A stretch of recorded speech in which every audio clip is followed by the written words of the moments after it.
Welcome back to your Feel Good Breakfast Show. We have cooked and we have definitely given you a little bit of motivation, and now for a really serious conversation. Now, this conversation does discuss sensitive topics related to GBV or gender-based violence. And if you or anybody that you know is being affected by GBV, please go ahead and contact this hotline. It's 0800 150 150.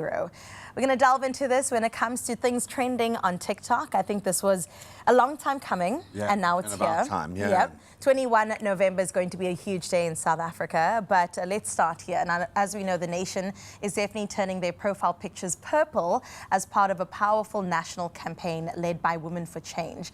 Now, the color purple has long symbolized dignity and justice and unity in the fight against gender-based violence, and this digital action forms part of a bigger call for change. Now, Grace, some people are saying, is digital activism the same as, moving a needle in real life? Is this making a difference? Well, we need to have awareness. It happens in, I suppose, waves of, and you need a greater uptake. So we need people to be talking about it by virtue of the fact that we are sitting on TV in front of millions of people talking about it. Right. Yes, I would say it is a win, but it should be the first step towards action. It can't be seen as the action. I'm in agreement with that. Some people, as you said, have questioned whether changing your profile picture is merely symbolic and enough. Now, this campaign's strength lies in combining online visibility with real-world action, forcing the country and the world to confront the scale of the GBVF crisis. And Women for Change, of course, has made it their mission to address this massive issue. So please, let's take a look at the stands that they are taking. More and more gender-based violence stories are making headlines in South Africa. The killing of women and children. They're protesting against gender-based violence in a country where government statistics say a woman is killed every 3 hours. Sent shockwaves across the country. News at 5. More than 60 women have been murdered in Gauteng in the past 2 months. 2,695 women were murdered in South Africa. 28-year-old Sehofatso Pule was found hanging from a tree in the Rudaport area on Monday. I am tired of coming to a gathering where we have to warn sisters because of men. I'm tired. Sure, I'm tired too. All the women in me are tired. I know, and you see it from afar. It's not just a South African story. But seeing these messages resonate while I was on the other side of the world really did bring me straight back home here. I saw some content emerge where AI was used to bring some of these young women to life and stand and represent themselves and what happened to them. So I don't know if I can just break down a couple of numbers here. Between 2023 and 2024, 5,578 women were murdered. Between 2023 and 2024, 5,578 women were murdered. That's a 33.8% increase.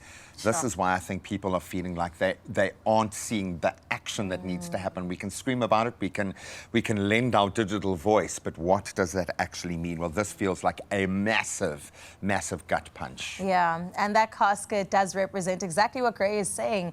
Of course, the organization created a casket that is 33.8% larger than a standard coffin, and they did a whole funeral procession as they went on through. The entire casket is covered in hand-woven purple Zulu beads, with each bead symbolizing one woman who lost their life. Now, inside it, they also placed photographs of victims, as well as a QR code linking to their stories. Now, we had Sehofatso Pule and the likes, and it continues, On the 11th of April 2025, Women for Change carried the casket in a funeral-style procession, and they proceeded to go to the Union Buildings in Pretoria, where they formally handed over the petition and a memorandum to government leaders and hopefully inspire some sort of action. And it will remain unburied, like so many of the victims. I think once you go a layer beyond and start getting into the personal story or that horrific moment of trauma and terror,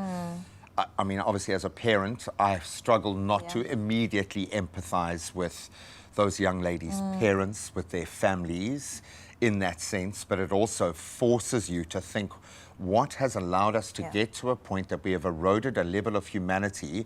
At some point, even the perpetrators of these crimes were little boys. They were little boys, loved by a parent, maybe unloved, but they were little children, and something is happening through this process of life that is leading to the absolute obliteration of young South African girls and women.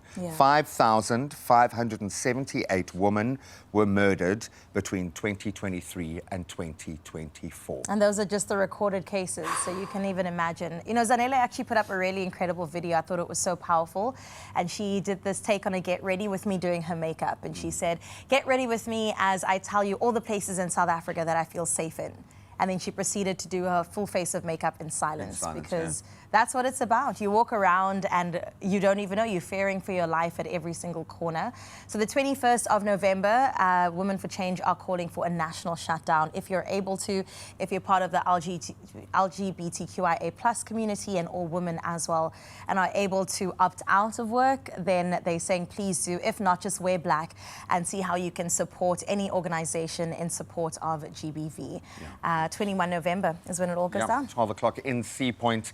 And gentlemen, start having those conversations with your son today. I think that's the perfect prelude to catch up with where South Africa is right now with our national news.